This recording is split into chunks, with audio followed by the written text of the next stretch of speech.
Our scripture this morning is from the book of Ruth, chapter 3, verses 1 through 18, and from the Gospel of Luke, chapter 8, verses 1 through 3.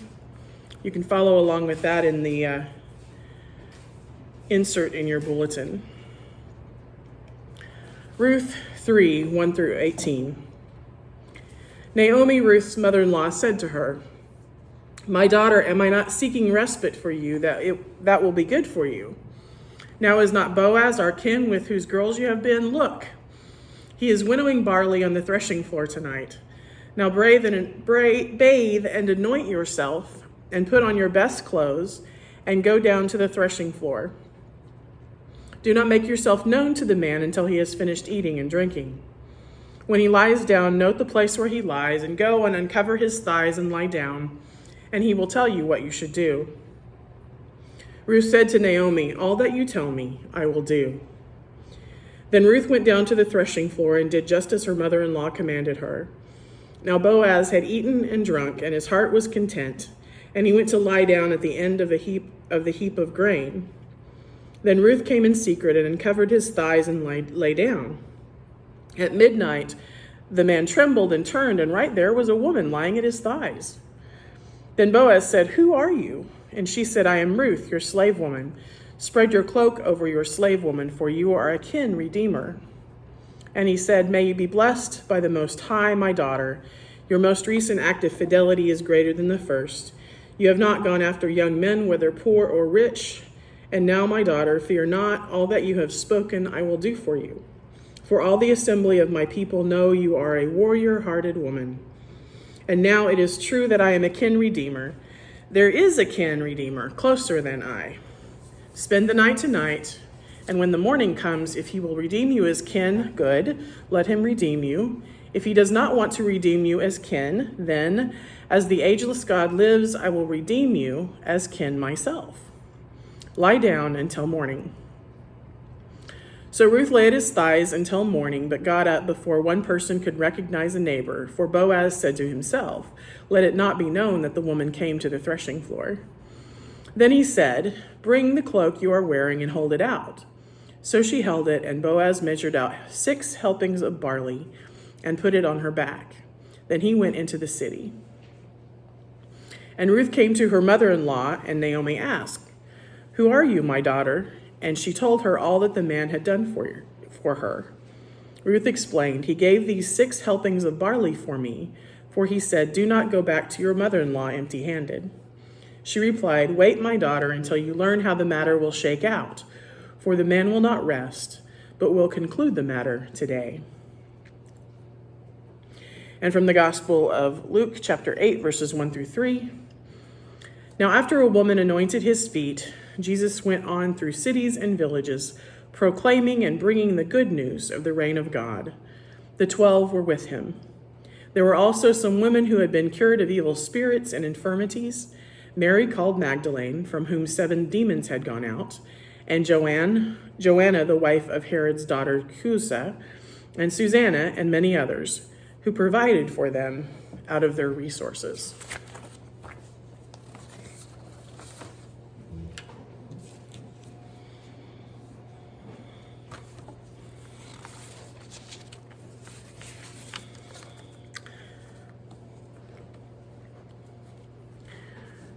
Please pray with me. God, who provides, we are grateful for an abundant planet capable of supporting all the living things upon it.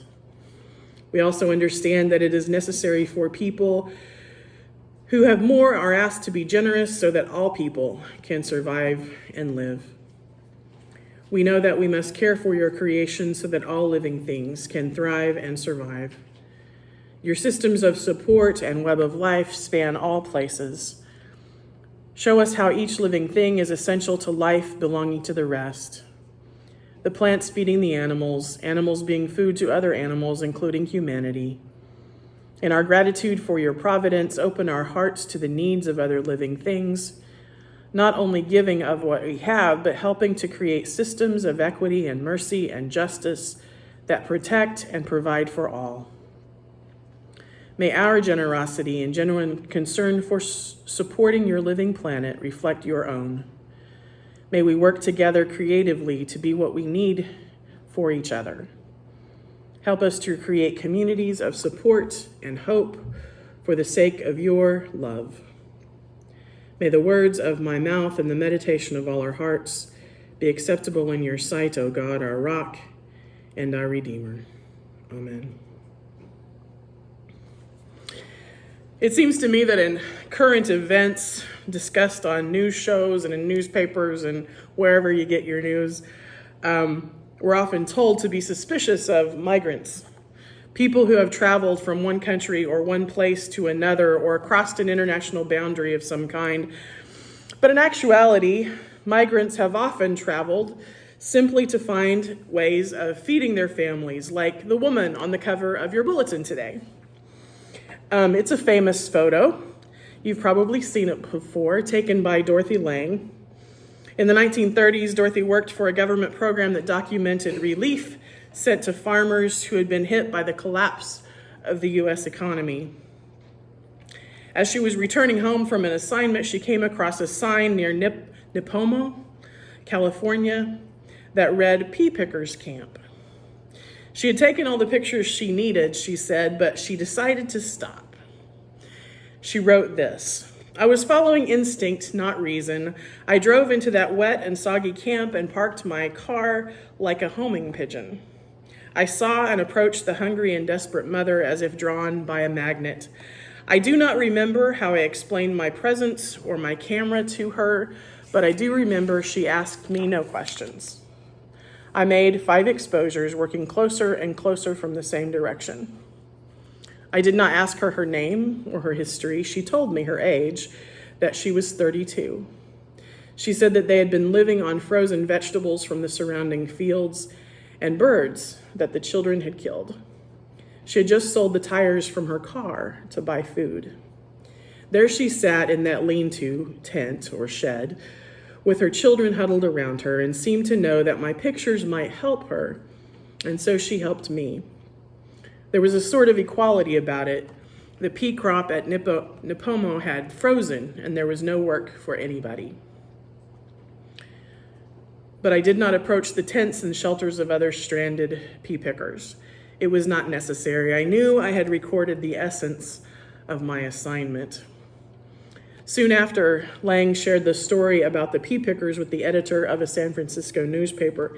He published an article that included 2 of her images, one of which is here, prompting federal authorities to send 20,000 pounds of critically needed food to the camp. 40 years after Lang took the photo, a reporter located the woman known as the migrant mother. Her name was Florence Thompson, and she lived in Modesto, California. Though she saw the photo as a bit of a curse, she was ashamed of the poverty depicted in it. Her children were proud of the woman who sacrificed for her family and became a symbol of female strength in times of adversity. In the rhetoric of today's political environment, immigrants are often denigrated, often feared or seen as threatening.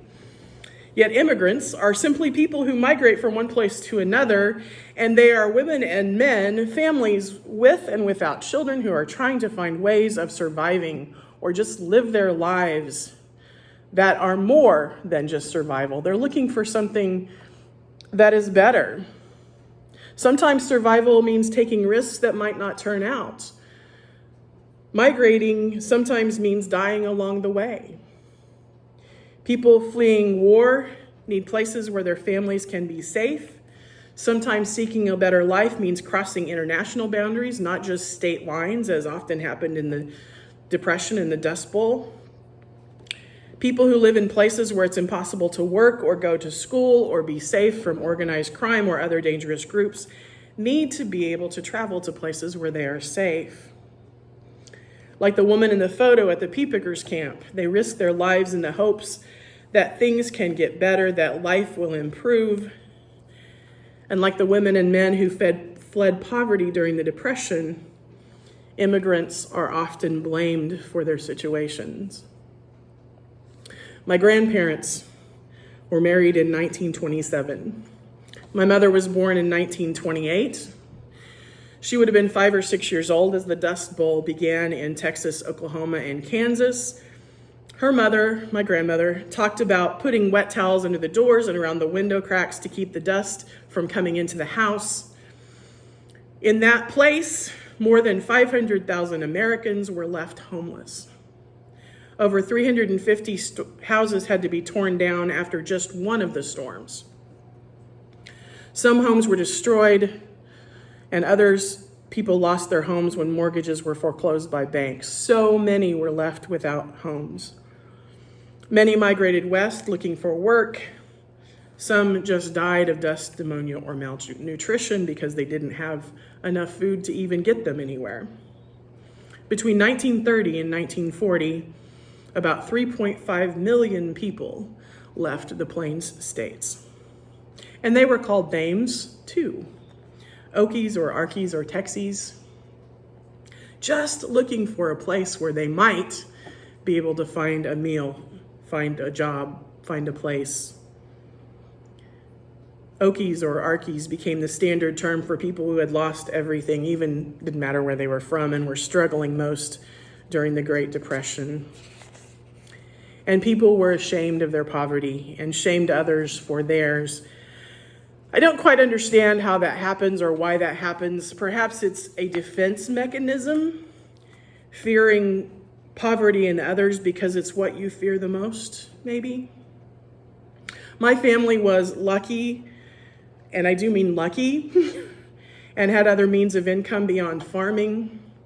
My grandfather was a welder, and he traveled internationally and built pipelines, so his income wasn't dependent on having a farm that produced.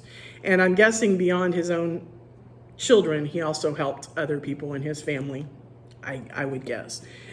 He was what you might say relatively wealthy. He did have cash money, and he didn't rely completely on agriculture. And my grandmother was quite proud not to be an Okie. Yet I would guess that they were probably one bad storm, one job loss away from the kind of poverty that was seen in others. That's where most of us are, really. And as the Great Depression, compounded by the Dust Bowl, continued, the federal government responded to that great need. Maybe not perfectly, but it stepped in. Conservation and land management programs began. Soil conservation programs generated soil maps so that you could tell what land needed to be tilled and others left untilled, and the U.S. Forest Service planted trees on private lands to help protect. The story of Ruth is one where both Ruth and Naomi have had to migrate more than once for their survival. The story in Ruth's book begins when Naomi and her husband and sons went to Moab because of a famine, likely caused by drought, but who knows? And then when Naomi was left a widow and the famine around Bethlehem, where she was from, had ended, she migrated back to what had been her home, and Ruth came along with her. But even at their arrival, they had to depend upon others for their lives because they didn't have anything. They had no land to farm, no home of their own to live in. But Naomi had relatives. That's why she went back there. Kin, redeemers, as the translation says, who had the option of redeeming them from their life of poverty. In the Bible, there's a provision called levirate marriage, where a brother could marry his brother's widow to raise children in his brother's name, carrying on his legacy, as well as providing a family for the future who would provide for the brother's widow. Boaz is a more distant relative of Naomi, or possibly her husband, who would only be eligible for marrying Naomi's Ruth, as they worked out this redeemer kinsman relationship, when a nearer kinsman passes on the opportunity. Neither one was required to be a redeemer for Naomi and subsequently Ruth. One might wonder what would happen if neither relative took on that responsibility. Ruth and Naomi probably would have been left with nothing and no means of survival, and perhaps had to turn to what we might wonder is good work for their survival, They were in this season, it tells us, able to glean the fields, but what if it hadn't been the barley harvest? What if it had been a more lean time? As I mentioned last week, sometimes this book is read with a romantic lens of falling in love, but it's more truthful to understand that Naomi is encouraging Ruth to offer herself to Boaz, to make herself attractive, to wait until he is drunk, to uncover him and do as he told her to do. The women wanted to survive, and this was the strategy for them both. Boaz does understand the assignment. He responded as Naomi had hoped. It is likely that there was contact between the two of them, but there was no legal access to her. He couldn't legally marry her yet and redeem her yet. There had to be some legal issues settled first. That's why he wanted to sneak her out before anyone else was awake the next morning, so she wouldn't be shamed, so she wouldn't lose out on a chance to be redeemed if the other man decided to do that. The legalities of marriages and contracts still had to be settled before their relationship could be a marriage.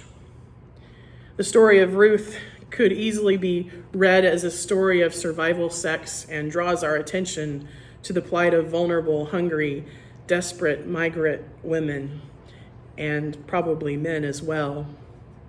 We can't know the inside story of this situation, yet we do know that Naomi sent Ruth to Boaz for the sake of their survival, not for the hope of romance. Naomi seemed to have heard that he was a righteous man, and he had shown himself to be so, as we've heard the story so far, yet this was still a risk for Ruth, and by extension for Naomi. But they were at a point where they had no choice. And Boaz, of course, does act with righteousness, going so far as to protect Ruth's reputation, as I said, giving her 6 helpings of barley as a sign he wanted to help. When we read the psalm that we read this morning as our call to worship, the psalmist sees God also as a provider, and Boaz is modeled as a righteous and godly man who would be like God in the way that he wants to provide. The psalmist has watched the natural world and proclaims God as the source of its abundance. God sets the waters in motion on land and sea. God causes the rain to fall. God fills the rivers too. God even plows and plants and causes the fields to overflow. God makes the pastures green and fills the meadows with flocks of animals and the fields with grain. There is a joyous overflowing in this psalm that's meant to inspire people. There is so much to inspire people to help each other as they are able. In Paul's second letter to the church in Corinth, we read that the one who sows sparingly will also reap sparingly, and the one who sows in abundance will also reap in abundance. The more you plant, the more you could harvest. Though harvest isn't guaranteed, something can happen, but not planting at all means that no harvest will come. And Paul writes that God is that kind of planter, the one who scatters generously, gives no matter what the outcome might be. And God's righteousness and generosity and providence is to be a model for our own, not just as individuals, but as communities of people. Generosity in providing for others means living things have a chance to grow. Ignoring poverty or blaming poverty on the poor means that hope is lost and despair has won. The woman in the pea pickers camp who looked so forlorn became the face of women and men who were in great need of someone providing enough to get them to a place and time where they had more than just a chance to survive. Sometimes it's hard to remember that each one of us has had a different set of challenges to face when it comes to survival. Some were able to make it through desperate times like the Great Depression and the Dust Bowl of the Great Plains, but most survived because there was help available through innovating and growing government programs, communities banding together to help one another in desperate times, and people who could see the stories of poverty needed to be told so that help would be provided. People in need today are like those in any other time and place, though our responses change depending on circumstances. Ruth and Naomi needed Boaz to redeem them from poverty through the provisions of Torah, the law. Levirate marriage and the ability of a kinsman to act as a redeemer were part of the culture and society of Judaism of that day.